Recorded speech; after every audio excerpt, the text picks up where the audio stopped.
I sit down for a chat with Russell Ivanovic of Shifty Jelly. That's right, the maker of Pocket Casts. Woo! That's going to be exciting. Plus, we talk about the news in iOS, watchOS, tvOS, and so much more this week before we round things out with the App Cap. It's iOS Today! Podcasts you love. From people you trust. This is Twit. This episode of iOS Today is brought to you by Aftershocks, unbelievably comfortable open-ear headphones. Hear music and crystal clear phone calls like never before. Visit iostoday.aftershocks.com and use code iOSToday for $50 off the tech bundle. And by ExpressVPN. Protect your online privacy with one click. Yes, it's that easy. For 3 extra months free with a 1-year package, go to expressvpn.com/iOStoday. And by Tailor Store. Tailor Store makes high-quality dress shirts that are fully customizable by you. With their exclusive trial price, each new customer gets their dress shirt starting from $39. From the basic essentials to the most high-end details, Tailor Store has got you covered. Go to tailorstore.com/iOStoday. Offer code iOSToday.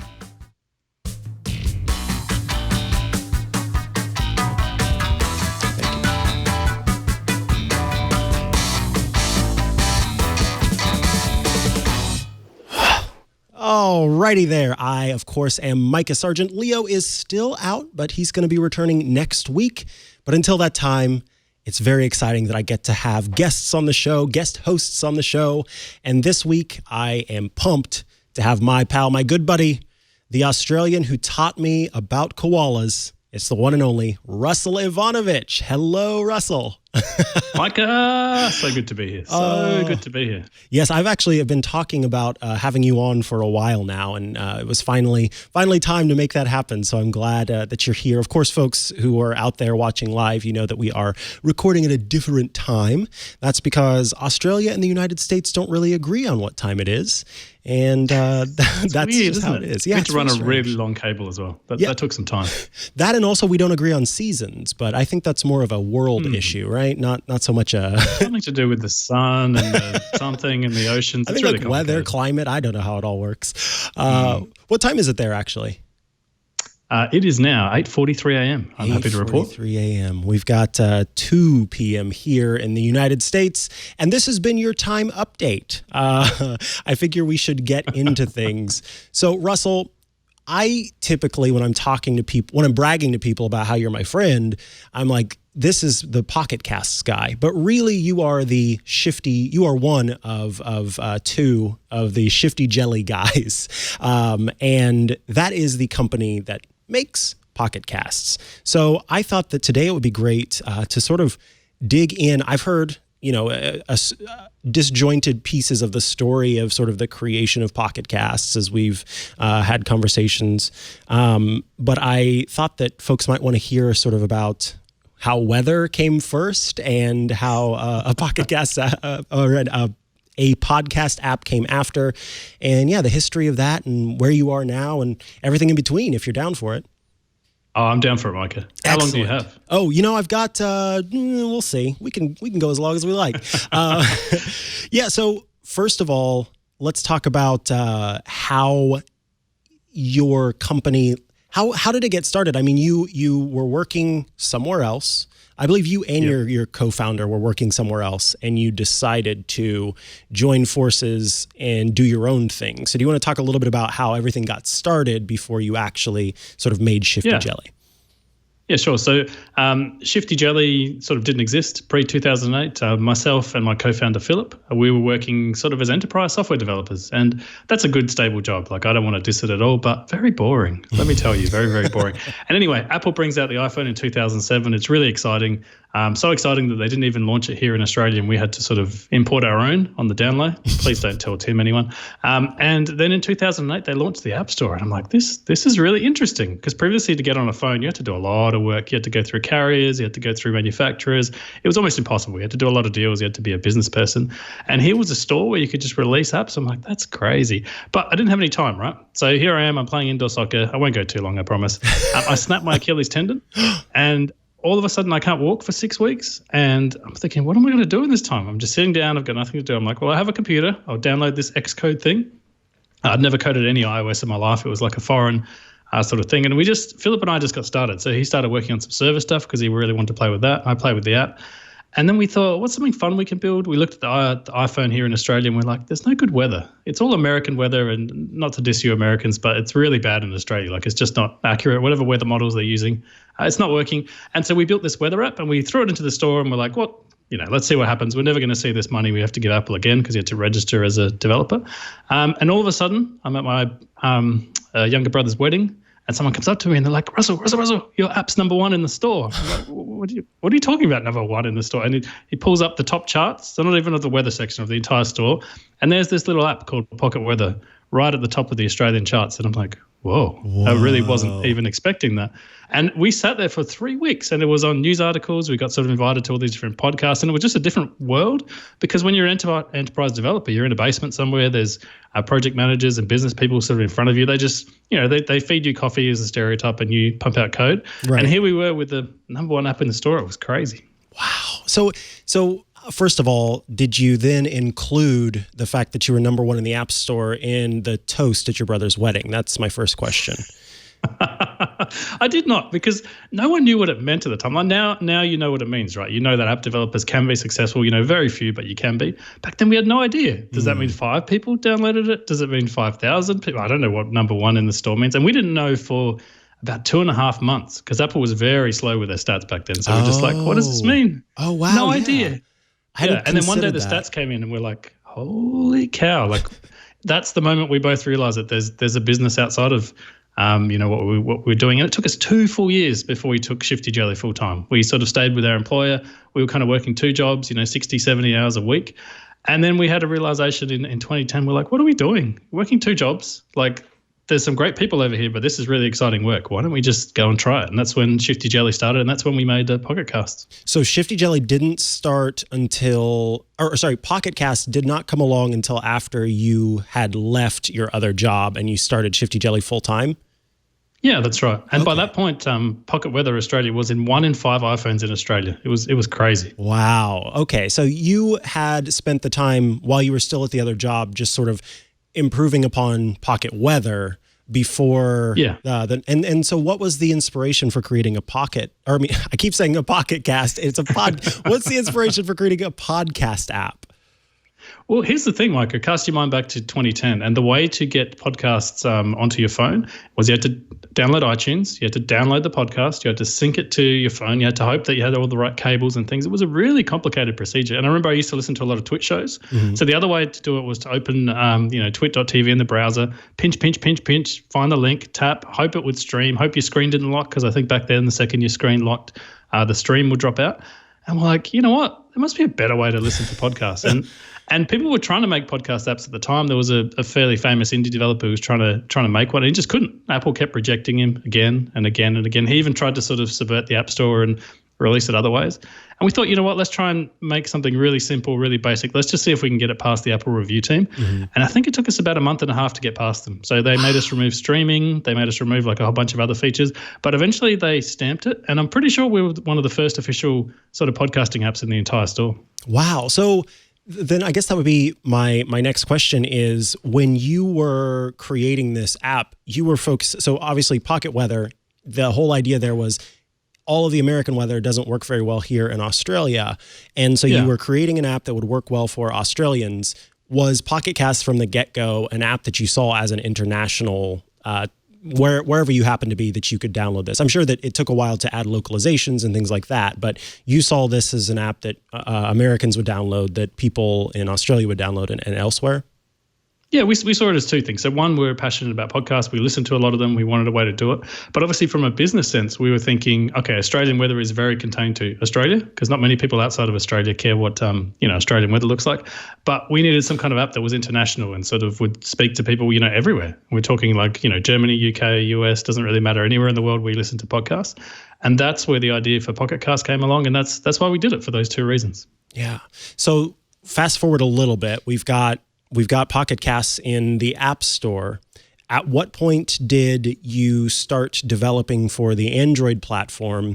And was it going to always be your goal to sort of be available wherever you might go? Because you have a web app. I think I've downloaded a Mac app before. I have you on my Android device, my OnePlus 7T, I think is what it's called. I've got you on my iPhone. I've got you on all the things, and it's so great to be able to log in and have my my syncing between all those devices. But were you always wanting to be available wherever people might want to find you? And how long did it take for you to start developing for Android? Yeah, that's interesting, because I think some people would like to say, I saw it coming all along. I knew exactly where we had to be. We didn't really. We were really iPhone people. We'd never been exposed to Android at all. And what we started to see is people were begging us to port our app to Android. I don't want to try and make ourselves sound important, but people were passionate about the platform, and there was no apps on the platform at the time. And so we said to them, we don't have an Android phone. We don't have the infrastructure. We don't know what the heck we're doing on that platform.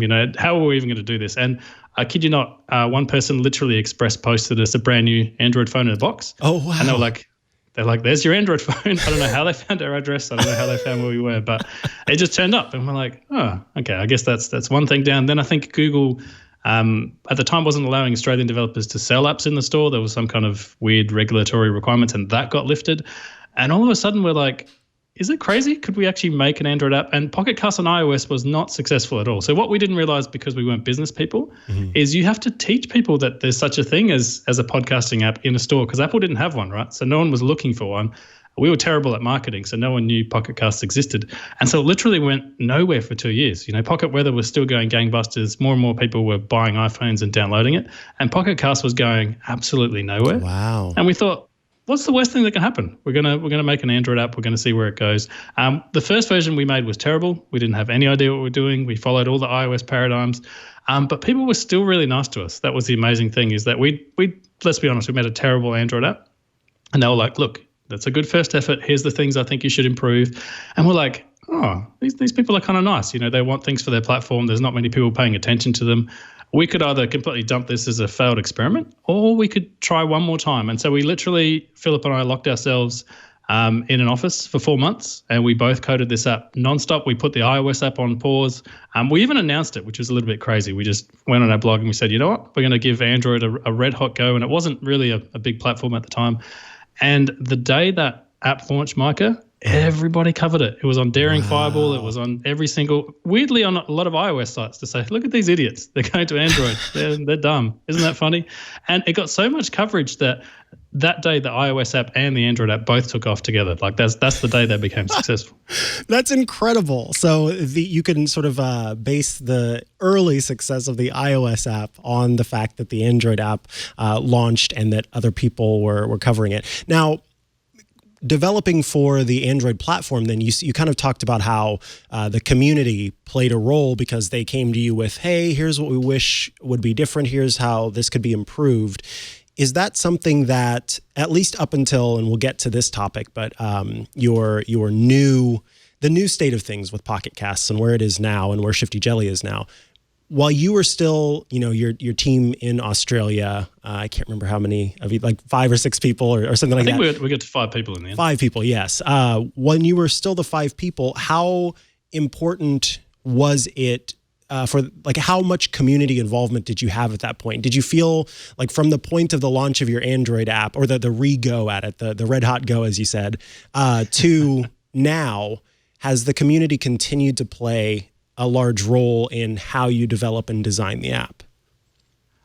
So much. And I'm not even exaggerating here. So once the app actually became popular and people were using it, there were so many people writing in. There was whole forums created on 100 different forum sites. There was lots of people sort of talking about it. There was podcasts, and we kind of took all of that on board. Like, sometimes they were nice, sometimes they were not so nice. Let's not pretend the feedback is always amazingly positive, but right. It was really helpful, because you start to see what other people want. Like, we built the podcasting app that we really wanted, which was important. You kind of have to follow your own passion and build the thing that you want to build.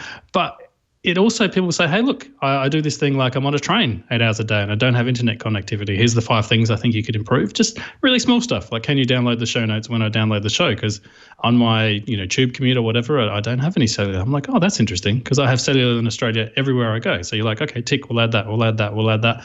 And that sort of feedback loop was, I think it's one of the most amazing things about being an app developer to this day, because I know this sounds a little bit cheesy, but you build something, people react to it, you get to react to that reaction, and you go backwards and forwards, and you see this really sort of healthy, positive backwards and forwards that actually makes your app better and makes it more enjoyable to work on as well. Yeah, see, that it kind of keeps the challenge there and keeps the creativity there.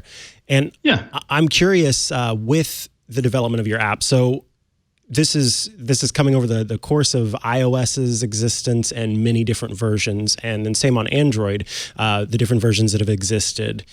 How, from what it is now, what it was then, how much did the design language of the operating system and the design language of different versions play into how you created the app? And do you feel like Pocket Cast now has its own design system that exists sort of separate from what is available on the platforms? Do you feel like you sort of took more editorial control as you have developed the app of how your app looks and feels? Or do you try to make an app that feels as if it belongs on the platform that it's on and follows some of those design paradigms that exist on those platforms? Yeah, so this is a really interesting thing that's changed over time. So in the very early days, I'd say both our Android and iOS app just looked like iOS apps because that's what we're used to building. That's what we did. We had one designer, very talented, but he didn't use an Android device either. And then something interesting came along. Android came out with this material design specification, and we were just in the middle of redesigning our app, trying to make it better. And so we thought, wouldn't it make more sense to have like a dedicated Android design and a dedicated iOS design? And we did that. We actually won a material design award from Google for our efforts, which I'm very proud of to this day. Like obviously it's not just me. There was a whole team sort of working on it, but that was good. And then iOS 7 came along. I'm sure you remember that day when Apple redesigned the entire operating system. Mm-hmm. And we went along with that as well. We kind of looked at it. We're like, whoa, that's going to be a lot of work. Like, do we want to look like this? That's, it's taking out all the shadows. It's taking out all the textures. And we had a lot of textures and really sort of intricate sort of patterns and backgrounds in our app. We're like, do we really want to get rid of those? We're very attached to them. I know our designer was as well. But we thought, that's where the platform's going. You got to go with it. So we redesigned our whole app for iOS 7. And we've done that with a lot of operating system releases. We've just tried to follow what the platform vendors, showing off. And these days we have two designers, so the team's a little bit bigger, and we've started to sort of form our own design language. But I don't think we ever want to be in a place where our app just looks identical everywhere. We want it to feel like you're using Pocket Cast. We don't want it to feel like a brand new experience if you swap devices. But we also don't, I know some apps like Spotify and so on, they have very sort of standard UIs across all the platforms. We don't want to quite go that far. Yeah, so speaking to that, I really do feel like whether I am on the Android device or I am on iOS, I do feel like I'm using Pocket Casts, but they match the look and feel, or they feel at home. It's the difference between buying a new pair of leather boots and then having a pair of leather boots that you've worn for 6 months, and it's comfortable and it feels like it fits the 6 months versus that new one where it's like, oh man, this doesn't quite fit right. Regardless of where I am, it's still the same pair of boots. It's just that you've made it so that that 6 months of wear is there. It feels like it belongs on that platform, because I think that one of the most difficult things is if you live on Android or if you live on iOS and you are navigating around in all of these other apps that have that look and feel that Apple wants or that Google wants, and then you go into an app that sort of has its own design language separate from anything else, that's really jarring, and that makes it difficult to understand the experience. So I do appreciate that that Pocket Cast has kind of tried to blend in, as it were, with the different systems. Oh, thanks, Mike. I'm going to steal your boot analogy, by the way. That's gold. Thank you. I appreciate that. Now, is Pocket Weather still around? Oh, this is a sore point for many Australians, Mikah. So what happened in the early days is we had no idea what the heck we were doing. So we literally, don't tell anyone, but we were scraping the data feed off a website because there was no official API. And then about 3 months in, I got this phone call. Hi, I'm the senior manager at blah, blah, blah from the Bureau of Meteorology. Can you call me back? And I'm like, holy cow, what have we done? Because we hadn't signed any business agreements. There wasn't a thing. And so I talked to this person. I was terrified. I was honestly terrified. And he was the nicest guy in the world. He said, look, I absolutely love what you've done. There's no other apps in the store like this. There's not any at the time. And he was like, all I need you to do is just put a disclaimer on your app to say it's not from us, because our support line has been inundated with people asking for features and sort of making various requests because they all think we built it. They're like, well, obviously, you guys built it. This is your data. And so at that point, we sort of signed an official agreement with them, and it was all sort of, it was all fun. It was all still free. And then our government, and I don't want to get political, did something where they're like, the Bureau now needs to pay for all its own fees. We're not going to fund them anymore. They're a government agency, yes, but they have to pay for themselves. And so they're like, well, sorry, we have to start charging for this. And we're like, that's fine. We're making money. Like, we don't have a problem with you charging us. And so they started charging us. And then every year those fees went up. And again, amazing people at the BOM. I don't have anything sort of personal against them. But the fees got to a point where suddenly you're looking at, and we're talking 5 figures here, like a year, that we're paying out for weather data. Mm-hmm. And I know this is a good problem to have, but we've sold the app to everyone in Australia. There's no one left to sell it to at this point. And we're like, how are we going to keep making money on this? Like, we can do a paid update, and that's extremely painful. And so, long story short, we actually removed it from the App Store last year. So I think about a year and a half ago, we pulled the app because we're like, it's not fair to keep selling it. There it is. There's an August 31 blog post from last year. We thought it wasn't fair to keep selling it if we didn't know if we were going to maintain it or not. So we kept the servers running. We actually kept paying for another year of data. But now we've started to put into the app that as of December 31st this year, we're just going to have to shut it down. And that makes me a little bit sad. I mean, it's almost 10 years of pocket weather now, or more. It's 11 years. Goodness me, I've lost track. And it's kind of like a bittersweet thing. Like, I'm amazed at how successful it was. I'm really heartened by how many people have got in touch and saying, I'm going to miss this app so much. I still use it. I look in our stats and we still have, I think, about 150,000 active users of this app in Australia. And I'm like, oh, I'm so sorry. That is heartbreaking. Oh, yeah. And so it's kind of a bittersweet thing. I'm sorry to see it go, but at the end of the day, we have a different focus now, and the app is extremely unprofitable. And it's like, where do you go with that? Right.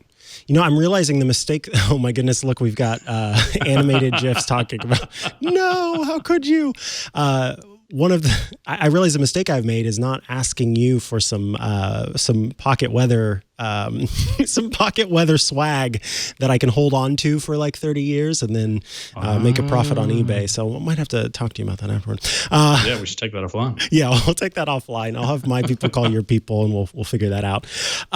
So let's talk about features that have been added over time, because obviously, we talked about design language, but one of the things I think with building an app that is a service tool, a tool that sort of helps you gain access to something or is, in this case, a podcast. I keep wanting to say pocket. I don't know why. I wonder. That is a podcast app. Podcasts change over time. What people desire out of their app changes over time. And how you can make that experience better changes over time. And so I'm curious, how much of what the changes that you brought and the new features that you brought, how much of it was internal, just sort of what you wanted and what the audience wanted, and how do you decide what features get added versus what features don't get added? I'm sure that there's somebody out there that wants like a 15x speed through listening experience. There is. And so do you choose to add that? Do you choose not to add that? There might be somebody who wants a disco ball feature that like makes the artwork spin as they're listening to the show, which I'll also talk to you about offline. So I'm curious. How do you decide new? Yeah, exactly. How do you decide what goes in and what doesn't? Oh, that is one of the toughest jobs in the world. And I'm not just saying that, it really is, because we get a ton of feedback. And every single piece of feedback is valid. It's something someone wants, and it's something sometimes 20 or 30 or 40 people want. And I think if you don't make apps, and I don't mean this to sound patronizing at the least, like every job is hard, but this job is all about, okay, the people want these 50 different things. If we actually put every single one of these 50 things in the app, it would be the most horrendous app in the world, I promised you. And everyone would hate it.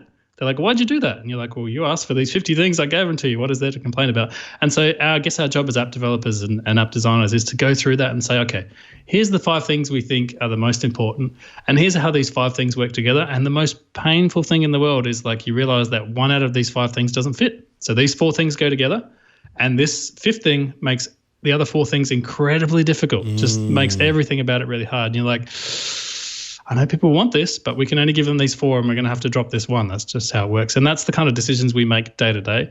And sometimes they're unpopular. Like we had a huge backlash to some of the changes we made in version 7, which I look at it, your first reaction is, I did everything you asked me to do. What are you angry about? And then you realize, like, people don't see the iterations. They don't see the process. They don't see how many different designs and prototypes and sort of betas we went through to get to a point. All they see is the app was like this one day, and then the app was like this the next day. Right. And they look at those two things. And I've come to realize that's really important, sort of easing people through some of those transitions, not doing sort of everything at once, because my internal sort of passion is I want to give you what you asked for, and I want to give you as much of it as I can. And sometimes you give people too much of what they asked for, and they just, their mind explodes. They're like, I use this app every day. Slow down. Like, all the buttons have moved. What have you done? And we've sort of started to build that into our process of, we're not small independent developers anymore. We now have like a lot of users out there. The user base is growing really rapidly. And when you get to these kind of sizes that we're at now, we kind of have to pull back a little bit and sort of roll those features out more slowly and explain them more and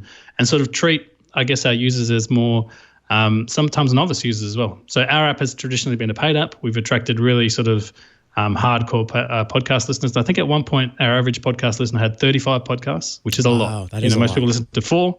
We had 35. And so we're designing for that different audience now as well, someone who's just brand new to podcasting and listens to 5 podcasts, not 50 or 100 or 1,000. Okay, don't call me out now.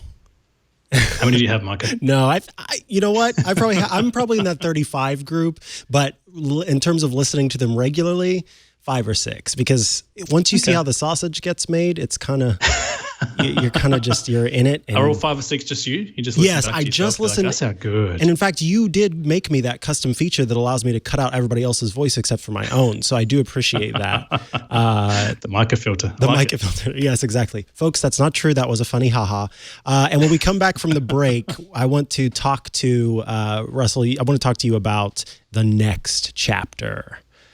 Ooh. So we'll get there. But before we do, I want to tell you about our pals at Aftershocks. They use patented bone conduction technology to give you an excellent and comfortable listening experience. These headphones don't go inside your ear like earbuds that hurt and are constantly slipping out. No, these things go around your ears. So they rest comfortably. Let me see if I can turn my head to the side here for those of you watching. For those of you listening, it rests sort of on your cheekbone outside of your ear, and it sends these vibrations into your inner ear, bypassing your eardrum to give you a clear and comfortable listening experience.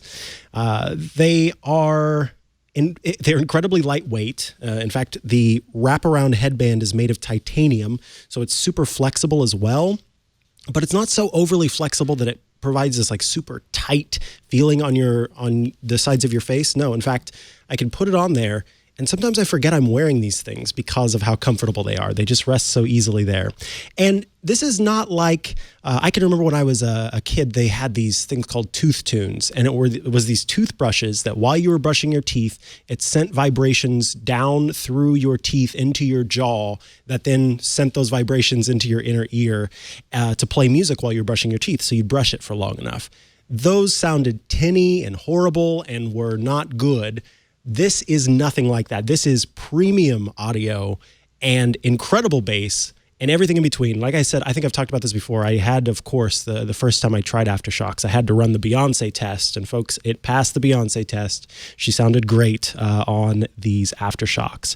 So you can enjoy crystal clear phone calls and music. It's got this technology called premium pitch. So you get a premium audio experience with wide dynamic range and rich bass.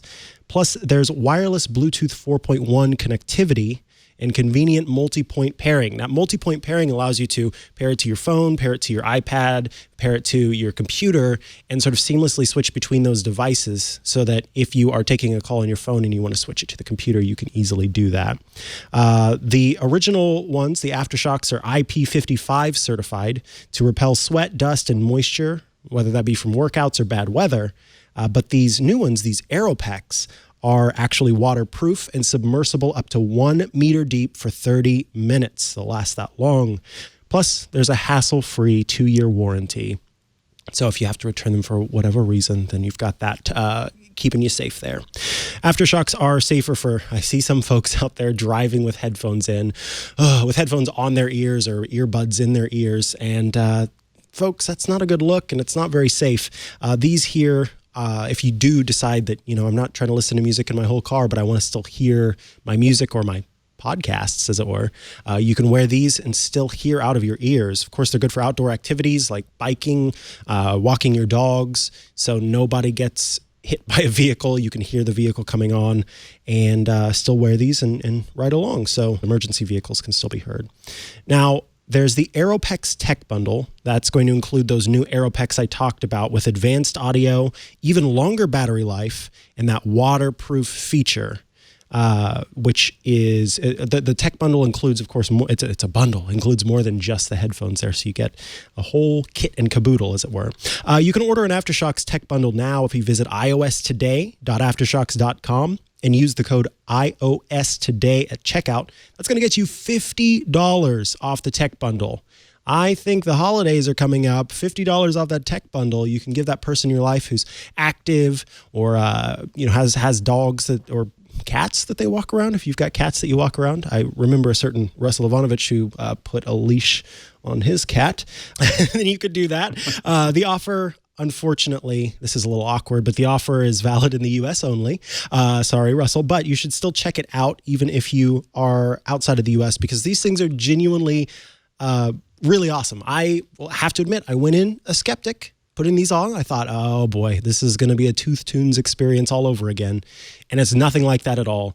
These are the best way to have conference calls, to be able to, like I said, still interact with your environment while listening to whatever audio you want to. And if you out there are a millennial like me, I'm not really into phone calls at all whatsoever. I hate them. And so when I have long phone calls with family members who I love and adore, but phones, I just hate having them stuck to my face. These things are a godsend. They are a lifesaver because they let me have those conversations that I need to have with family members without having to keep that slab of glass stuck to my face. So honestly, Aftershocks, you have made my holiday family gatherings all the much more wonderful because I don't have that first 15 minutes where I'm being guilted by family members about not calling enough. So I thank you, Aftershocks, for that. If you want to be saved in the same way, or you just want to check out these great over-ear headphones, then you've got to check out Aftershocks. Once again, that's iostoday.aftershocks.com and use the code iOS today to get $50 off the tech bundle. Thank you, Aftershocks, for sponsoring this week's episode of iOS Today. Now I'll pack this little thing up, and we will move on to the next chapter. All right, Russell. So you've got a successful podcasts app out there. It's on Android. It's on iOS. It's on the web. I don't know if you were on Windows Phone ever. We were briefly, I think, for about a year and a half were. while it was a thing. Yes. That's fantastic. And so, you're available on all these different platforms and people are using your app. I think one of the reasons why I, again, appreciate Pocket Casts is, first of all, what I like to do is people, my mom and other family members, as I was getting into podcasts early on, and now that it's my job, my great grandma would always ask me, do you have a business card I could have for what you do? And so she would pass it out to her friends and things like that. That worked for her. But for the generation of folks who have smartphones who are wondering what I do, how do I easily show them, okay, this is the show that I do?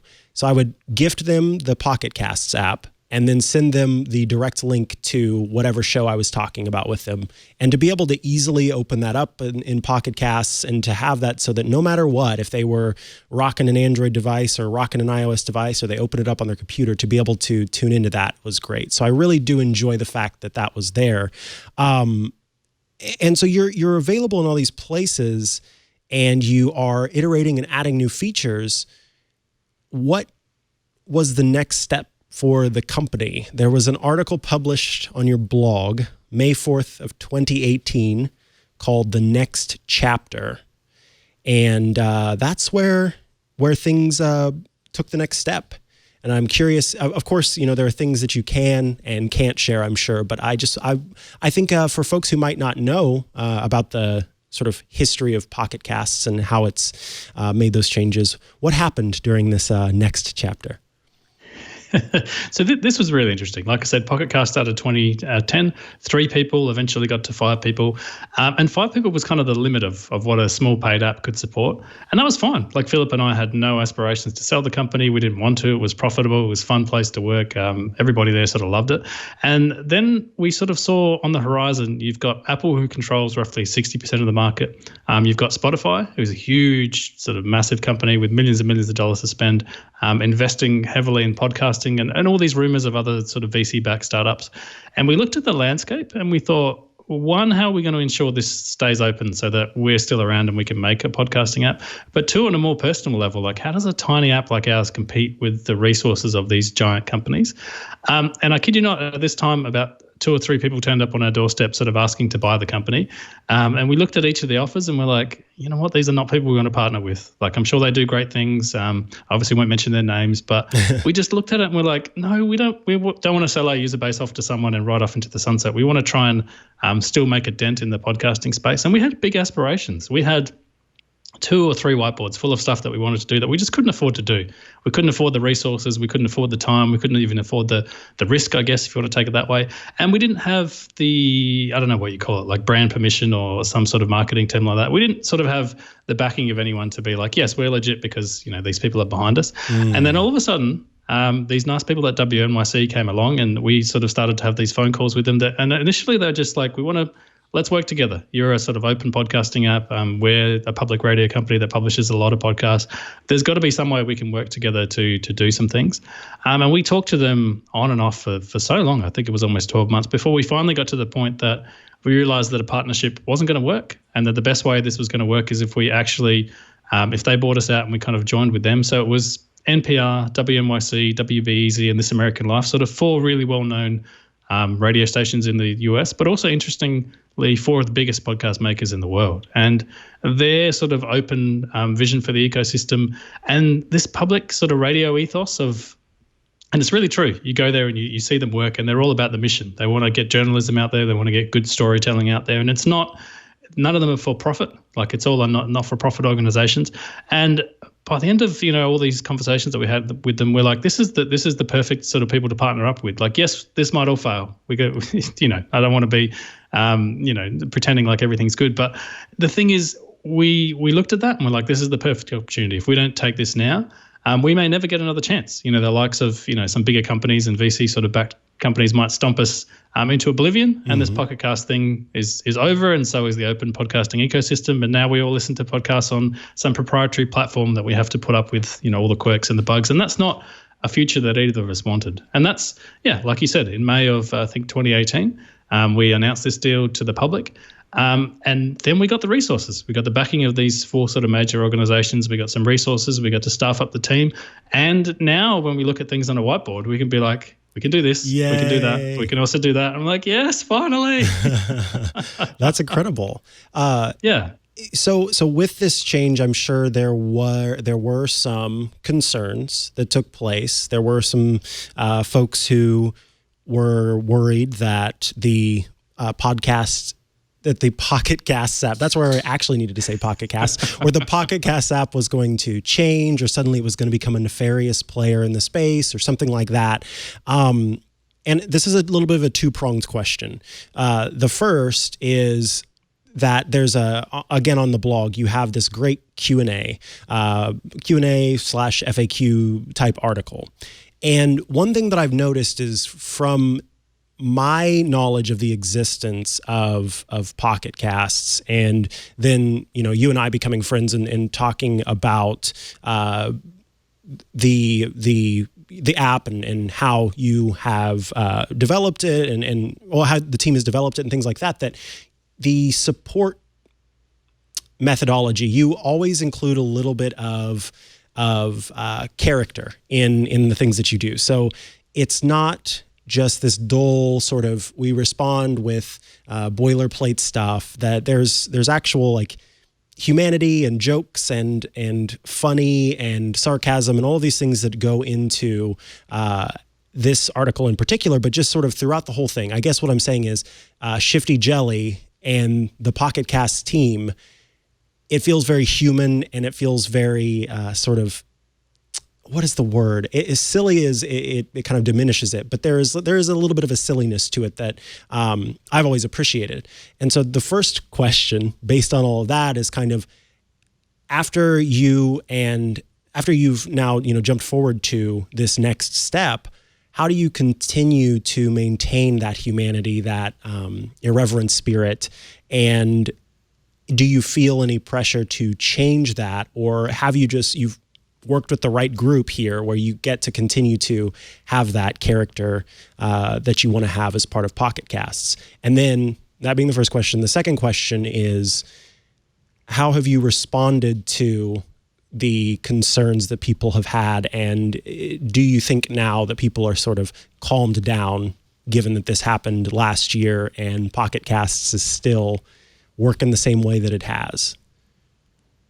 Yeah, so it's interesting you mentioned that sort of silliness or playfulness. Is we called the company Shifty Jelly, which is just a ridiculous name. Like you'd never hear that in a boardroom as providing your enterprise security or whatever. It's like we've outsourced that to Shifty Jelly. And that was very intentional. We wanted the company to be playful. We wanted it to be fun. We never wanted it to be serious because that's the background we came from. Like, one, we didn't want to compete with our previous employers, but two, we also just didn't want to be in that sort of business. So from day one, there's been a personality there. I think at one point, the character Shifty is the little jellyfish thing, was actually reviewing podcasts, and I don't know if anyone could dig that out of the archive. I hope it's buried, but he said some really sort of mean and funny things, I think. So, it was that kind of playfulness, and that's kind of been in our App Store sort of release notes. We've done that forever, and that's one of the reasons we took this deal. Is one of the very first things they said to us is, we really love, this sort of playfulness that you've built. We don't want to change any of the product team. We don't want to even give you product direction, really. We just want to be here to kind of give you some backing and funding and enable you to do some things that are in the interests of both of us. And we made sure that was in the contract as well. Like, without going into details, it's not just we own your company, you do exactly what you say. Now, everything is different. Like, we made sure that we were on the same page as them, that was sort of in writing, as well as sort of in all the discussions that we had.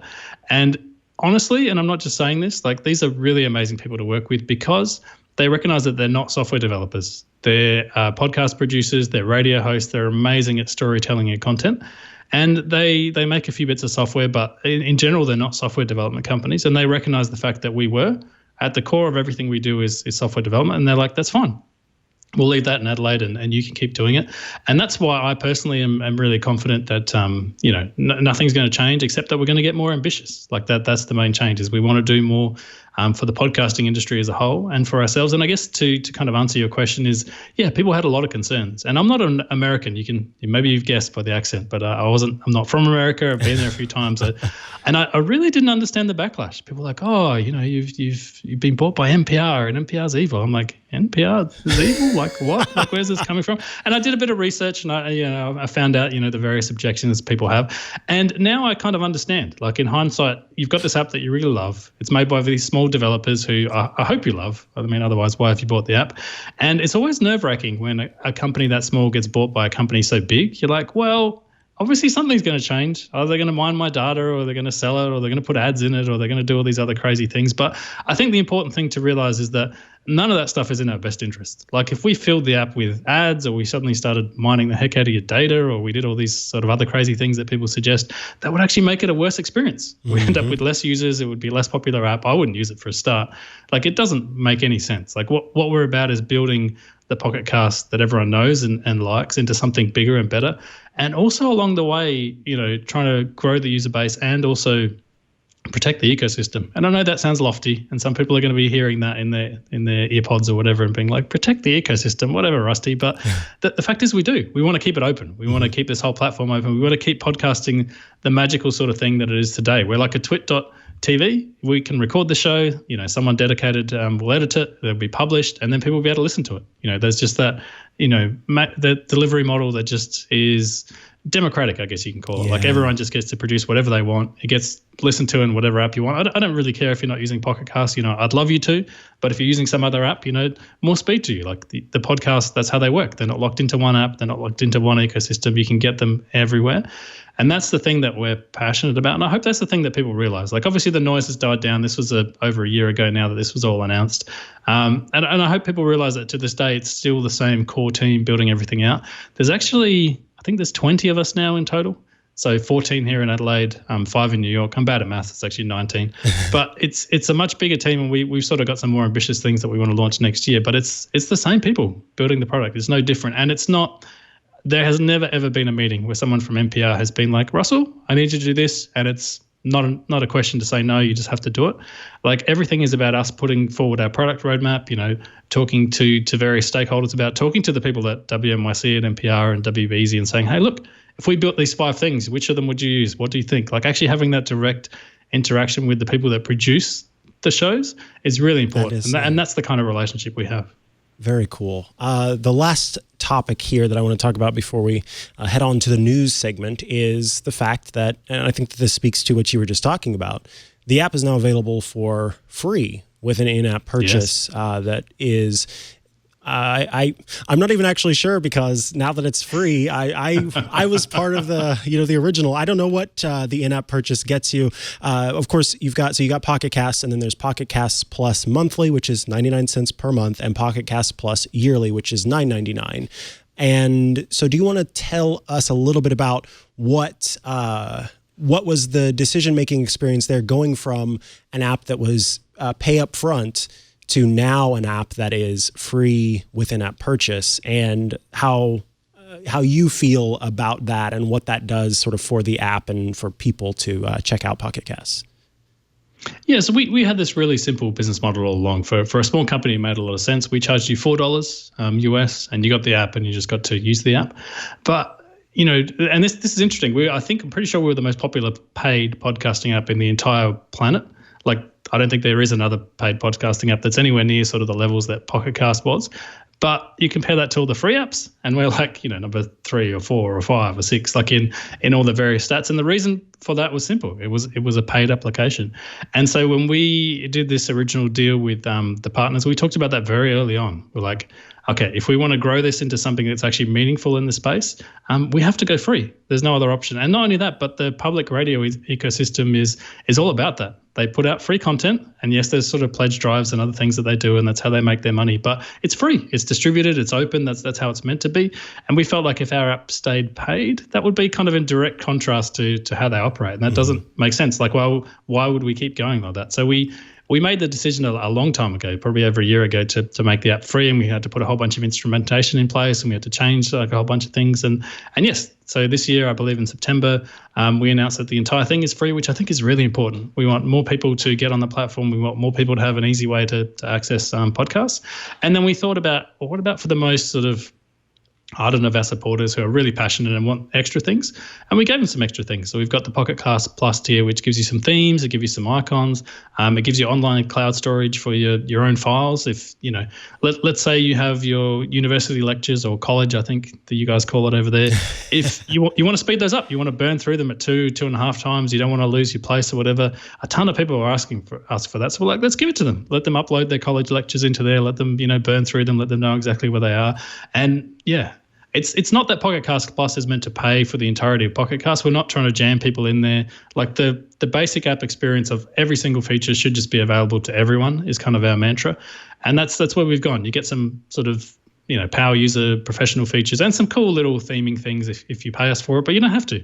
You can use the app completely free, and that's fine. That's where we're going, like with the platform, and that's how we want it to be. That's how we want it to be for like over a year now. And I know that surprised some people. They're like, "Oh no, it's going to be filled with ads." And I'm like, "I heard this 12 months ago. I don't need to hear this again. It's not going to be full of ads. Like that's not the point of making it free. Is not plastering ads for all these different things all through the app. That's not what it's about. It's about just getting more people on the platform, making it an open platform that people can choose to listen to their podcasts on. Very cool. All right. Well, we're going to take another little break here and come back to talk about some news in the Apple realm. Of course, I'm here today with Russell Ivanovic of Shifty Jelly. one of the developers of Pocket Casts. All right, folks, this episode of iOS Today is brought to you by our pals at ExpressVPN. Now, I remember when we were going to have ExpressVPN as a sponsor, got a link to sign up for the service and check it out, went there, and holy moly, look at all of the different ways, all of the different places where I can sign up with ExpressVPN. That was the first thing that I noticed. It's not just available for a couple devices, but they make it so that you can get it wherever, whatever platform you're on, which has been great. It's a very reliable way to keep my network data secure, and it does so without slowing down my internet speed a whole bunch, which of course is nice, because a lot of times you get a VPN and you flip that switch and suddenly everything you're watching or doing is loading forever before you can actually get to it. ExpressVPN tries to make that not an issue there so that you use it pretty much all the time if you can. Now, why should you care about encrypting your data? Well, that's because it's easy for hackers to bypass Wi-Fi security and steal your information. One of those ways is by exploiting a flaw known as crack, K-R-A-C-K. That's key reinstallation attack. We may not know what that means, we being me, Mikah, and you listener out there, but that doesn't matter. Crack is one of many ways that these exploitations could take place, and you don't have to know about all of these exploits. All we have to do is get ExpressVPN to worry about it for us. If you've ever used Wi-Fi at a hotel or a shopping mall, well, turns out you're sending your data over an open network, meaning there's no encryption at all. The best way to ensure that all of your data is encrypted and can't be read by hackers is by using ExpressVPN. All you do is download the app on your computer or your smartphone and then use the internet as you normally would. You just click one button, and that secures 100% of your network data. ExpressVPN is fast, it's reliable, and it's recommended as the #1 VPN provider by TechRadar and CNET. ExpressVPN takes privacy and security to the next level. They do that with a technology called Trusted Server to ensure that VPN servers run from RAM and no data logs are written to a server's hard drive even by accident. I've geeked out before about ExpressVPN's Trusted Server technology because it's very cool. Essentially, instead of writing things to hard drives on servers, which is what some other VPNs out there do, they use RAM, random access memory, which is a volatile form of memory, meaning when the power goes off, then that data is gone. Whereas with hard drives, that information could stay there for a while on those servers. So if a VPN were to get subpoenaed and they wanted to get your information, some law enforcement agency wanted to get your information, then they have more of a chance to do so there than they do with the Trusted Server technology, because after that gets shut off, it's all gone. It's not saved. It's not there anymore. On top of using random access memory, they also have it set up so that every single time they sort of restart the process, every single one of their servers is updated to the latest version of their VPN technology. So there's no slow process, there's no slow rollout of the latest and greatest version of the VPN, because every single time they're installing the latest and the greatest. So you're not worried about, oh boy, well, I'm connecting to one of the servers that has yet to be updated. No, you can always count on the fact that it is the latest and greatest. I use ExpressVPN on all of my different devices for these public security concerns. So if I'm ever on a public Wi-Fi network, then I just go into the app, tap that button, and I know that my data is protected and secure. And like I said, in comparison to other VPN services, which may be tracking you in place of your ISP, I can trust that ExpressVPN is not tracking me. They're not holding on to my data there. It's all safe and protected. If you want the best in online security and privacy protection, you head over to expressvpn.com/iOS today, and that's going to get you 3 extra months free when you get a 1-year package.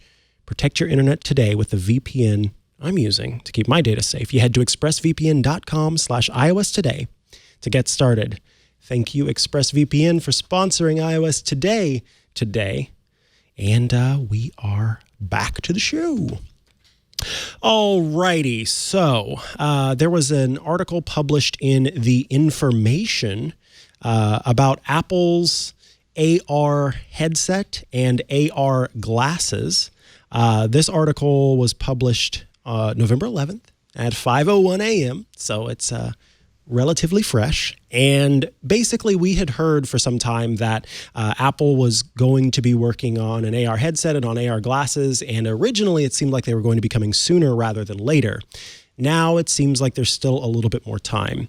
But this took place at an internal meeting in October where executives at the company said, here's what we're working on, here's what's going to come, here's how long it's going to take.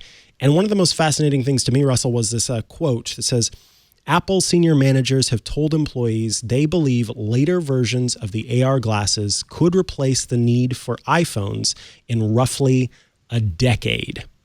So as a person who's been using smartphones and I think you've used some VR stuff, do you think a decade is long enough or short enough for us to be replacing our phones by that time? Well, it's interesting, isn't it? Because whenever you throw a decade out or 10 years, it's almost like you don't really know when it's going to happen, but you think it's definitely going to be a thing. I'm very bad at imagining this. I got to be honest, Mikah. Like, I know we're all glued to our phones. I know we pull them out. I know Apple and Google both have these stats. You unlock your phone 85 times a day or something insane like that. So on one level, yes, okay, if it's on my face, that makes a lot more sense. I can be more interactive with the people around me. But at the same time, for anyone that's ever worn glasses, I don't know how that's going to work. You're going to have all sorts of comfort issues. You're going to have, styles. You're going to have, and do you want a computer strapped to your face? Like, am I an old man, Mikah? Am I the only one who doesn't want this? Because I see the potential, right? I understand AR is amazing and you could augment all sorts of things in your world. Like, you could be talking to someone and their name comes up and you know exactly who they are and you've never forgotten their name again. Isn't that amazing? But is that really going to happen? I mean, what do you think? Yeah, so that's a good question because I too don't really see right now, outside of just like the and when I say coolness, I don't mean coolness in terms of cultural coolness. I mean coolness in terms of my wide-eyed appreciation of technology. I think it's cool that this tech is not too far out. But when it comes to actual use, I'm with you. I understand that that sort of concern or that sort of question about how is this going to be helpful and do people really want this? And it's something that I've been paying more attention to lately as I've read a few articles and some books that technologists and tech researchers and psychological researchers have written up about how it is in some ways the fault of those of us in that cover tech and that are involved in tech, that technologies that maybe don't need to exist do exist because we treat them as if they are inevitable. And the fact is, none of this has to be inevitable. So I'm trying to be more aware of that whenever I talk about this. And yeah, I don't think that the future has to be AR. I'm interested in it, but when it came to the Apple Watch, in the first generation of the Apple Watch and maybe even the second generation, I was not sold on it. I mean, I was sold on it in the sense that I bought one, but I was not sold on it in the sense that it was something that I would leave my house every day, making sure that I had on. And if I didn't have it, I would recognize it. Genuinely, my first Apple Watch, I would leave all the time at my house because of all the different issues that it had. But now I wear this thing all the time, and I think it took Apple a while to understand how that technology was useful and what things it needed to get rid of. And so I think that I will give whatever company is working on this stuff the benefit of the doubt in the sense of convince me that this is something that people could find useful, and maybe there are use cases that I haven't considered yet. But yeah, in terms of what this is going to be and how long it's going to take to get there, I am a little skeptical because the article talks about how right now they're working on a headset that's a little bit like HoloLens and some of those technologies, and they're trying to make it with the proper fabrics and materials so that it's lightweight and people will want to wear it for longer. But specifically talking about that, I know when I wear VR headsets, I'm not trying to wear that thing for hours and hours and hours. That gets uncomfortable. And I'm not sure if a company is going to be able to convince me to strap a headset to my face for multiple hours, even if they do things like show me in augmented space where a person is standing or something like that. That they're trying to solve for the issue of being in this space. And I think that they just need to solve for the fact that a big headset on my face is not something that I'm going to find comfortable or want to use. Yeah, I think definitely. I mean, the flip side of that is if there's any company that can solve this, it's Apple. Very good at industrial design, very thoughtful, very good at miniaturization and sort of making things small and comfortable. So I think I'm like you. If this comes out and it's affordable, I'm sure we'll get the first model, almost guaranteed. But can they sort of turn it into something that everybody wants and everybody needs and everyone will buy? I don't know. That's the sort of biggest question mark for me around this. And more importantly, to what this article says, does it mean you'll leave your phone at home? Like, we have the Apple Watch, it's fairly independent, but very few people sort of leave their phone at home. They're still very, attached to that device. So yeah, I'm not sure. Yeah, I still feel like it's too even though I have the Apple Watch, the cellular device, and someone had asked me not too long ago about whether I can leave my phone at home. I will leave my phone in the car at times when I go in and need to pay for something, but to leave my phone at home, that's still like, it's a little too far. I'm not there yet. So I think you know what? I have a feeling that the younger generations that are already glued to their screen time at young ages, something like AR will make more sense for them than it does for those of us who have not always had a screen in front of our faces.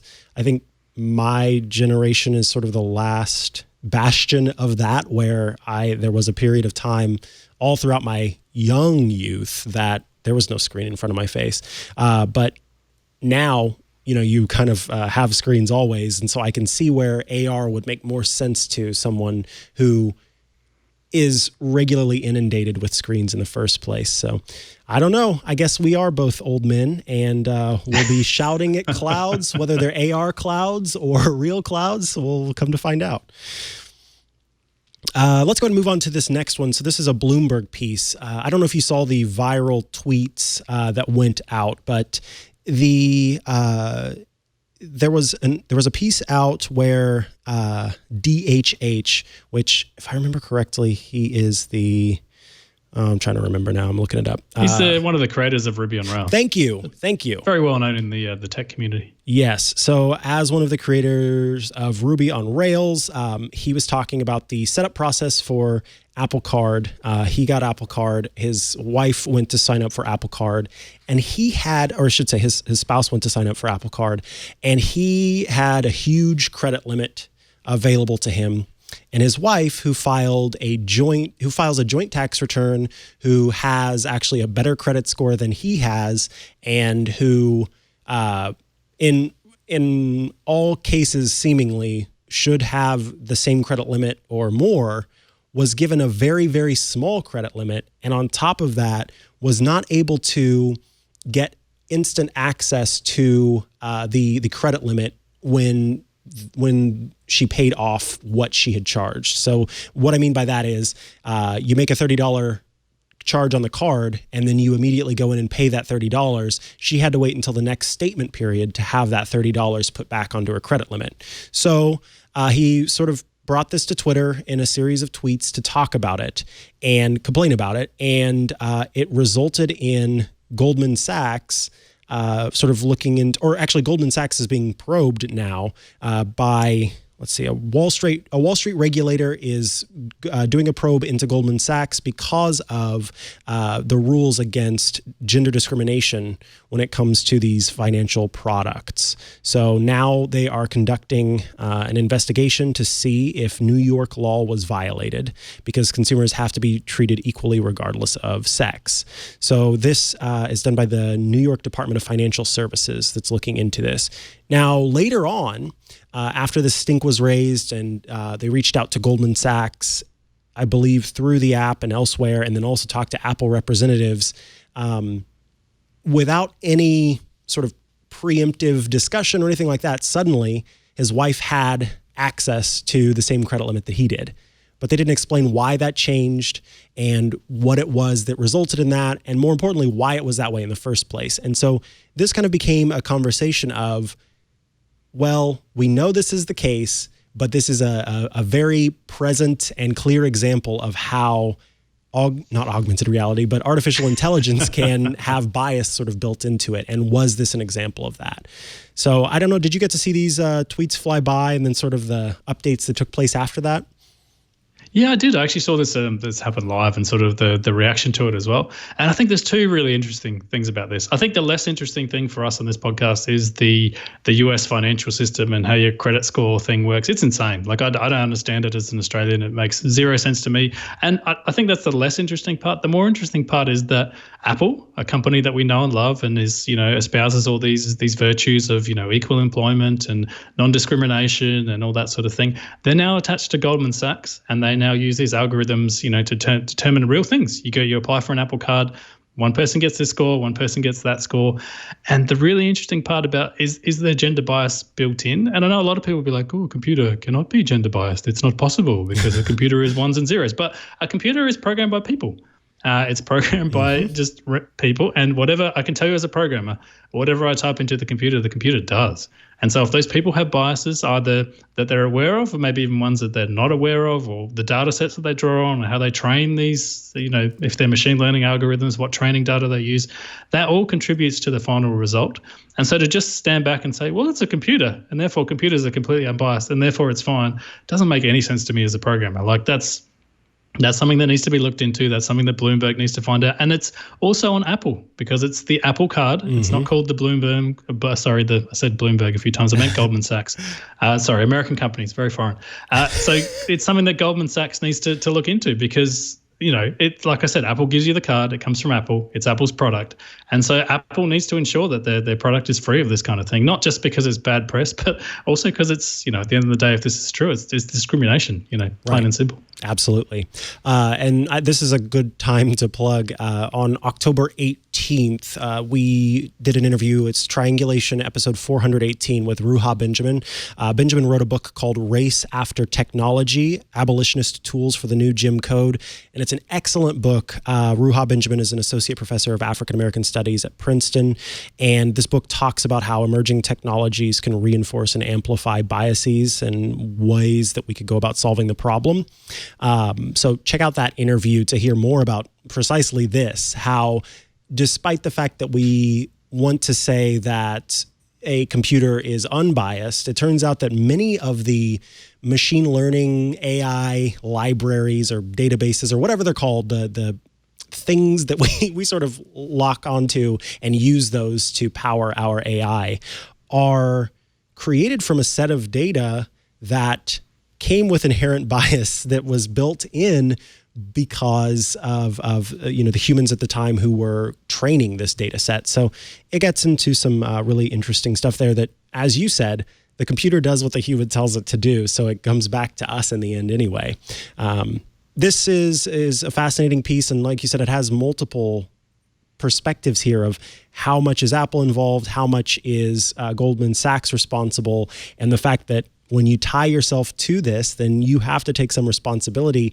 And more importantly, I think answering the questions. Goldman Sachs has put out a statement as they were sort of looking into it, but at last check, Apple had not done so. And so I think that Apple needs to sort of figure out their answer, their response to this, and do a better job of helping people figure out why they may or may not have the same credit limits, or if there is some inherent biases that exist in this.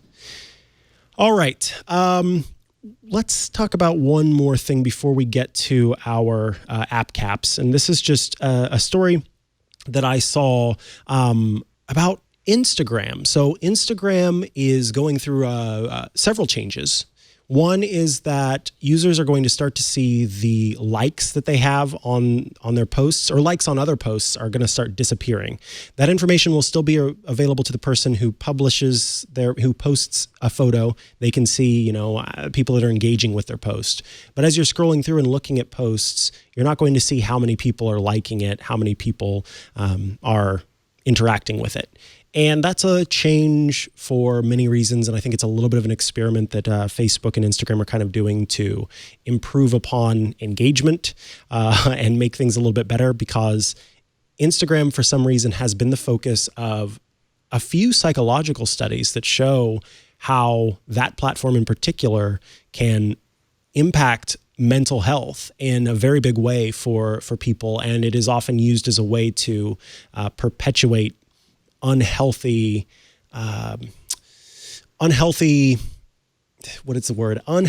things that lead to poor mental health. And so I know that Instagram is trying to look at that as a platform concern and do a better job there.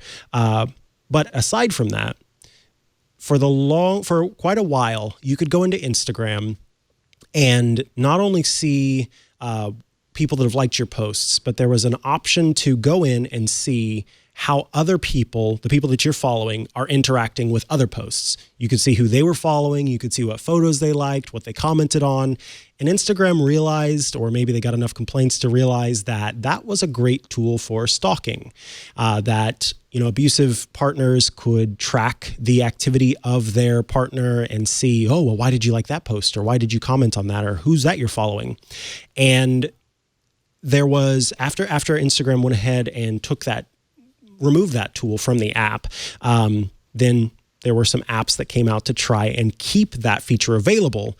And one of these, which now I'm forgetting, Like Patrol is what it's called, basically lets you choose specific accounts that you wanted to follow and see everything that they did on the service.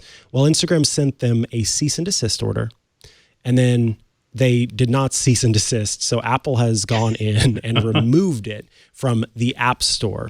So I'm curious to hear from you as a developer, as someone who has dealt with Apple's policies, and whether you mentioned having to sort of rework your app. It took you like a month and a half, I think you said, to finally get approval into the App Store. Obviously, this is a very specific case, but what do you like? Just sort of your thoughts on this, and sort of Apple in some cases making the call in the end to just take an app out of the App Store for a given reason. Yeah, I think this is, like you say, this is interesting for a few different reasons. One of them is because Apple, at the end of the day, controls the App Store. If they want to remove a developer from there, they can. It's in your terms of service. It's what you sign up for. They can delete your entire account. They can not pay you revenue. They can do whatever they want. Like, it's in their control. This particular case, I think, is a little bit more black and white. These people were scraping sort of private, web pages and things that Instagram doesn't actually have an API for. So they were technically violating Instagram's terms of use.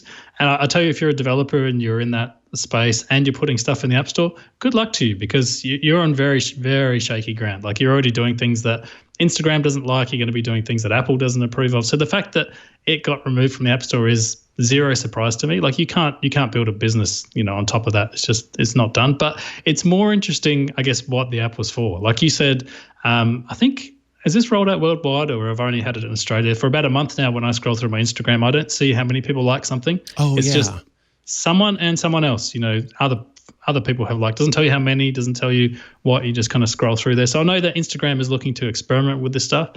And whenever a platform changes so fundamentally, I can see people trying to get around it, people downloading apps like this to get back what they had before. Mm-hmm. But yeah, I think in this case, it's pretty clear cut. Like, if you're going to violate Instagram's terms of use and try and build an app on top of it, you're not going to be in the store for long. So I think Apple actually did the right thing in this case. And yeah, there's a bit of controversy because it's stalkerware potentially, and like you said, has the potential to be abused.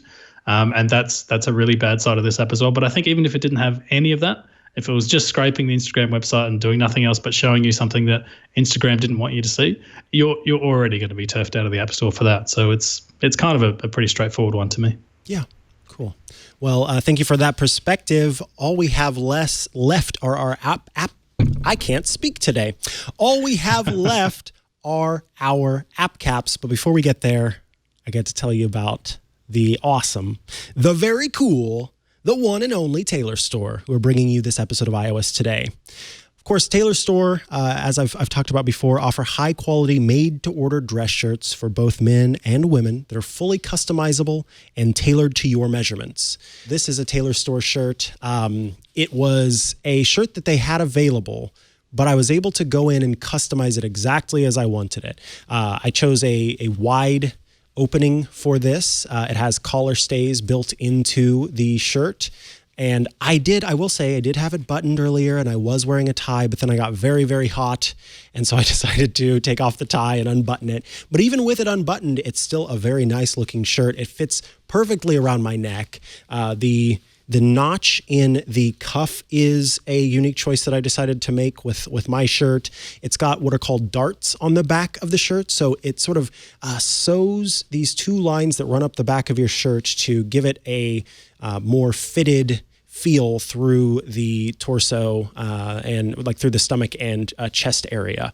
That is really nice for me. It's a fit that I like to have on my shirts. Now, I've talked about before how fun it can be to go on and design your own tailor store shirt. It's like customizing your Apple Watch in the new Apple Watch store, the way that you do that. It's like getting your car exactly how you want it with all of the little things that you want to add, the fabric that goes here, the notches that go here. I mean, you can go down as far as when you're adjusting the placket of the shirt, which is the part that buttons. It is the fabric behind your buttons. You can choose a wide placket. You can choose no placket.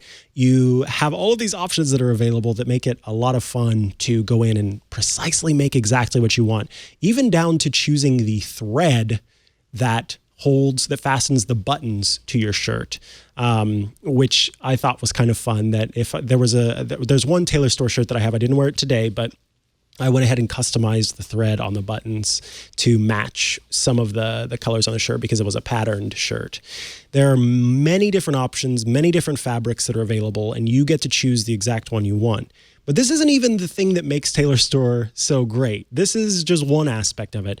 One of the coolest features, the Size Me app, basically makes it so that the shirt that you get is the custom sized shirt specifically made for you. You take your phone, you open up the app, you take your phone and you set it down against a wall, and you can see in the app that it's showing, okay, you need to stand facing forward and then stand facing to the side. And it takes 2 photos of you.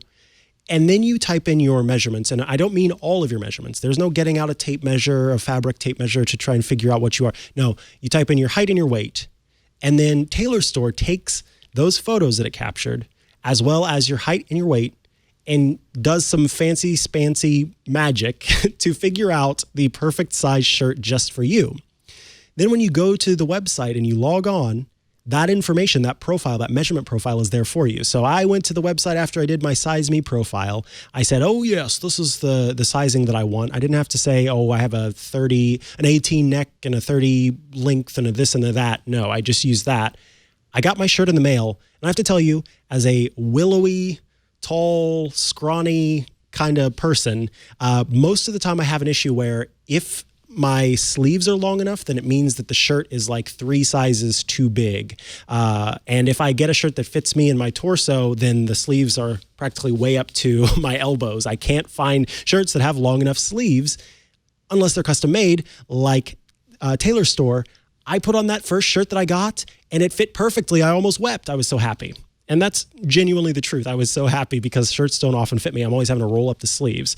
So there are virtually endless options to choose from. Like I said, they've got a selection of finished designs. If you're not really into designing your own thing, you just want to go with one that you can purchase directly. However, if you do, you can use it as a starting point, a jumping off point to customize your own shirt. And here's another neat thing. They're perfect fit guaranteed, so it takes away the risk of ordering. If your shirt does not fit how you want it to, they'll remake it for free. You snap 2 pictures of you wearing the shirt, and you tell them, okay, well, here's what I don't quite like about how this shirt fits. And they're going to send you a new shirt at no cost. And plus, there are no returns. So that shirt that didn't quite fit you right, you can either keep it and use it for whatever you want to, or you can donate it. It's up to you. They're not going to ask for it back. They want to make you a new shirt that fits you perfectly. So there's virtually no risk here. Not only was I happy that the first shirt I got fit perfectly and I didn't even have to worry about that, but if you needed to, Jason Howell, for example, wanted a shirt that fit him a little bit better in the torso. So he got my well-loved feature, the darts on the back of his second shirt, and it fit him just how he wanted it to. So you download that Size Me app, you go there and you do that. And if you do know your measurements already, you can pop those into the site. Gone are the days when custom made to measure shirts were an item of luxury. Wherever you are, look and feel your very best in perfect fit clothes made only for you by Tailor Store. With their exclusive trial price, each new customer gets their dress shirt starting from only $39. That's 50% off the regular price. You go to tailorstore.com/iOS today, use the offer code iOS today to get yours, And you're also going to get free shipping. So not only are you going to get 50% off, you're going to get free shipping. Terms and conditions apply. That's tailorstore.com/iOS today with the offer code iOS today. Experience the unrivaled fit, and boy, is that true, and comfort, also true, of Tailor Store's hand-picked fabrics for yourself. Seriously, head there, give it a go, and be so happy with a shirt that fits you perfectly like I was. I love Tailor Store. They are doing great work. And they're doing it all carbon neutral as well, which is fantastic. And they talked about the way that they are, that the team that they've built is working with fabrics. And in fact, they saw that there was some waste of fabric whenever people were hand cutting the fabrics as they were making your custom fit shirt. And so what did they do? They said, oh, we're just going to go get a laser that perfectly cuts the fabric as we need it. And we're able to save even more fabric by doing so. And one of the cool features, you can set this up in the app or whenever you're ordering your shirt. Hey, send me a photo of my shirt being made while it's being done in the process. And so I've gotten a couple images of my shirt while it was on the sewing machine being made, which is kind of nice. You get to see that shirt that you chose in the process there. So definitely check out Tailor Store, and we thank them for sponsoring this week's episode of iOS Today. All right, Russell Ivanovic, it is time for App Caps. Go ahead and put on your hat, your cap, and we will. Now, Mikah, I got to tell you, originally I thought I was going to troll you. I was going to wear my Android hat on an iOS podcast. And I'm like, not a good idea. Then my kids were very excited that Pokemon's launching this Friday. And it's not sponsored by Nintendo, but I thought that's a bit of a brand name. Got to get rid of that just in case there's problems. And so I bring you this cap here, Mikah. Oh, yes. Ready for it? No way. That's right. And also, somewhere in here, you can make it flash. Okay, so for folks who are listening right now, not only is Russell's hat flashing, but he was able to, are you pressing or are you pulling? I'm pressing. There's like this little sort of air pocket thing, I guess, in the, what do you call these things? Ears? And then the ears flap up and down. It's great. So he's wearing an animal on his head, sort of, and the ears. Sounds very brutal, doesn't it? The ears are flapping as he presses this button. You know what? I'm going to have to make like a GIF that I can share with folks so that they can check it out. Now, the hat that I'm wearing, it's a two-parter. So normally it looks like this, and I feel very prepared for hunting. But when it's time to make my whole face disappear, then I can just do this. And now the deer can't see me. Now I'm sneaky. Ooh. But it makes it very difficult to podcast when your whole face is covered by camouflage. And when you're doing a video podcast, I mean, right now I'm just a headless, well, I'm not a horseman per se, but I am a headless podcaster, which is what I guess I should have been for Halloween. Anyway, why are we wearing funny hats? We're wearing funny hats to honor our app picks of the week. And Russell, I would love it if you told us what iOS app you're digging right now. So I should put in a disclaimer. This app comes from someone else from Adelaide, which is the place in Australia I'm from. He's also a good friend of mine, but he's an amazing app developer. Acquaintance of us makes an app called Streaks Workout. And the idea behind the app is very simple. So the idea is if you want to do something, so you want to do more exercise, you want to drink more water, you want to take more photos of something, I don't know, nature, animals, kids, whatever. The idea is if you could build up an actual streak of it. So if you can say, I'm going to do this every day for 7 days, that actually establishes like a behavior pattern, if you like. And so the app it's a really nice app. You interact with it. You say how often you want to do a particular task. And then it's got this really sort of nice user interface where you just hold your finger down and you're like, right, I've done this. And you get that immediate sort of dopamine hit of, I did the thing that I promised I was going to do. Ooh. And then you do that for a whole week and you find it kind of builds this pattern that you do it again and again. And you can do it for, like I said, you can do it for something serious like fitness. You can do it for something fun like, I want to eat a McDonald's burger once a week. Why the heck not? It's a free country. You do what you want. So it's really flexible in that way, and it incorporates Apple Health stuff in there as well. So if you want to say, I want to do a particular amount of steps, it'll track those automatically for you. If you want to link it to other parts of your Apple Health data, you can. It's a really good sort of first class iOS citizen as well. Like Quentin goes the extra distance and all this stuff. There's watch integration. There's a Apple TV app if you want it on your TV. It integrates with Siri, so you can talk directly to Siri to sort of do a streak or finish a streak. Every single feature that the iOS platform supports, Quinton has, I guarantee you, put in there. It's amazing. Like the level of effort that goes into this app from sort of an independent developer blows my mind. And I'm not just recommending it because I know Quinton. It is genuinely a really good app. It gets really good ratings in the store. I think it's 4.5 stars or something. It's an amazing experience. If you haven't checked it out, be sure to check it out. The last thing I'll tell you is that the other thing I love about Quinton is his company has a crazy name. So Shifty Jelly, Crunchy Bagel. Crunchy Bagel. I love that he's gone there. It's great. So I've downloaded the app. It's $3.99, available in the App Store. And the setup process is nice because you don't have to do too many of these exercises. So it was like 4 knee raises, 2 squats, 3 lunges. You tap whenever you've done it. I have to say the app is designed very well. I love this orange and white look and feel. It's very simple. And then I can select my exercises here. Oh man, got to do some kicks. Got to work on my glutes. And let's see. Oh, some burpees are going to kill me, but we'll do it. I have to choose 6. Oh no, up to 6. All right, we'll do jumping jacks. We'll do hip hinges. I don't know what that is, but maybe I'll learn. You'll find out, Mikah. You'll find out. So the cool thing about this app is it comes in 2 variants. One is called Streaks Workouts, and that's the one I've linked to here, is particularly to do with workouts and sort of fitness. And there's another one just called Streaks, which is literally just about streaks. So like I said, the other sort of side of your life. So if you want to take photos or do something or go mountain climbing or whatever, like you can measure those streaks in Streaks. And if you want to work out, Streaks Workout. So there's kind of 2 companion apps. I like that. You get to have them both there. My app is a little bit, I'm just distracted by the flopping ears, I got to tell you. Folks in the chat are asking if you're going on a rave after this. It might be a little early for a rave, right? It's never too early for a rave. This is Australia. This is good. We're on the other side of the world. It's crazy. That's a good point. Well, I hope that you enjoy your rave when it comes. My app is, as I said, it's a little bit inside baseball maybe, but I do get this question from the folks who are after this kind of thing a lot. How do I stream what's on my device how do I show what's on my iPhone, for example, on my computer? How do I show it? How do I stream it to listeners, to viewers, whatever you have? And so I wanted to talk about an app called Elgato Screen Link. This is a free app with in-app purchase. For $9.99, you get Screen Link Pro. And essentially all this app does is it integrates with the built-in Apple I can't remember, maybe you remember what iOS version they added the new broadcasting functionality that's a part of screen recording. But essentially, I can... iOS 11, but I'm not sure. I think it was too.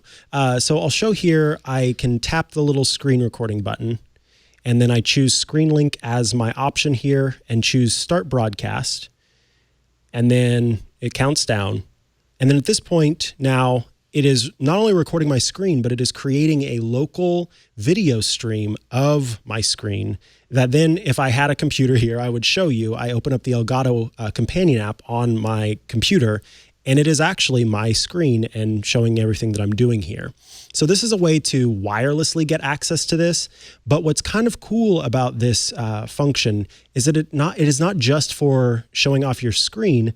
I can also, let me see, where do I have that stored? Elgato. Whoops. Screen Link. I can use this as a camera. And so I can show whatever I'm trying to record in real life, or if I want to do like a quick vlog style thing with my people. it's called Replay Kit was the name. And we'll start that Replay Kit stream. Yes, you can broadcast my screen, and it is broadcasting what's on my camera. I can switch back and forth between the 2 cameras. And this is now showing up as an option on the broadcast software that I'm doing. So for folks who, use Twitch, or they like to stream to Twitter, YouTube, or what have you, and they're trying to show something on their screen, or they want a quick and easy way to make their iOS device an external camera for their platform, then this tool allows you to do that. Now, like I said, it's a free app to download, but if you want to have, I think it caps you at a certain period. You can only stream for so long without the $9.99 in-app purchase. But this is a really great tool, I have to say, because it's difficult to figure out how to do this any other way. You can plug in your iPhone to your Mac and use it to record via QuickTime, but that doesn't necessarily give you the feature to stream what's on your screen. There are some other apps that let you use Replay Kit to broadcast to them, but I haven't found one that does both functionality or both of those features. One, letting you broadcast what's on your screen, but then two, allowing you to actually take advantage of the cameras that are built into your iOS device to stream from those as well. So for those out there that are looking for something like that, I thought I'd talk about Elgato Screen Link. And Elgato, of course, is the company that makes pretty popular capture cards for streamers, as well as some products like streaming lights and tripods and things like that. So yeah, that is Elgato Screen Link, and that is Elgato. Of course, Elgato used to own what's called Eve, that has now become Eve Home. It is the smart home platform. And so you've got Elgato, the streaming system, and Eve Home, which are two separate things now. That is going to take care of that. And I believe we have reached the end of another episode of iOS Today. Now we've got clapping ears. Yay! I've just realized something very disturbing. You've got a hunting hat and I'm an animal. Oh my goodness. Yeah. I didn't plan for that. I need to get out of here. You got to get out of here.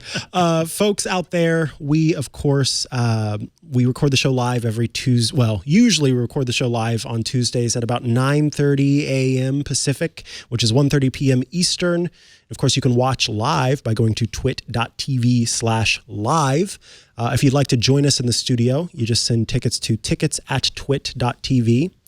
If you have feedback, be it feedback or questions, and you want to send those in video, audio, or just some text, you go ahead and send those to you send them to iOS Today at twit.tv.